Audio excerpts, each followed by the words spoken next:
قل من ينجيكم في ظلمات البر والبحر تدعونه تضرعا وخفية لئن أنجانا من هذه لنكونن من الشاكرين قل الله ينجيكم منها ومن كل كرب ثم أنتم تشركون. إن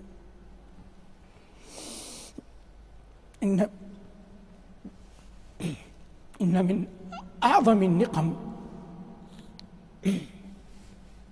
أن يمن الله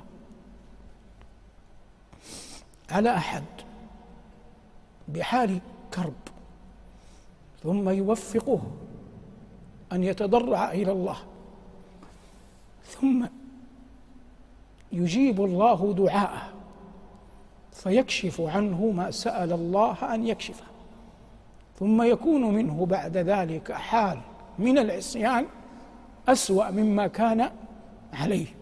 والله قال وقوله الحق فلما أثقلت دعوا الله ربهما لئن آتيتنا صالحا لنكونن من الشاكرين. فلما آتاهما صالحا جعل له شركاء فيما آتاهما فتعالى الله عما يشركون. المراد أن يقع يقينا في قلبك أن الله غني عن طاعتك وعن طاعة كل أحد.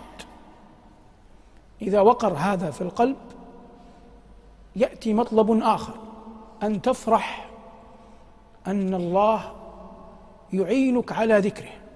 وفي الحديث الصحيح أنه صلى الله عليه وسلم كان يقول إذا استيقظ الحمد لله الذي أحياني بعدما أماتني وعافاني في جسدي وأعانني على أن أذكره. الحمد لله الذي أحياني بعدما أماتني وعافاني في جسدي وأعانني على أن أذكره. فكثرة ذكر العبد لله مما يدل على قربه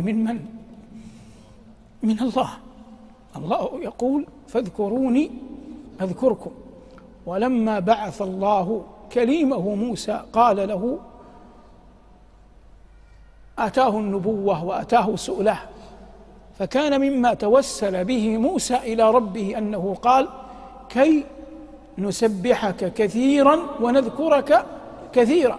فذكر الله حياة السرائر وأنس الضمائر وأقوى الذخائر وأعظم زاد يلقى به العبد ربه تبارك اسمه وجل ثناؤه.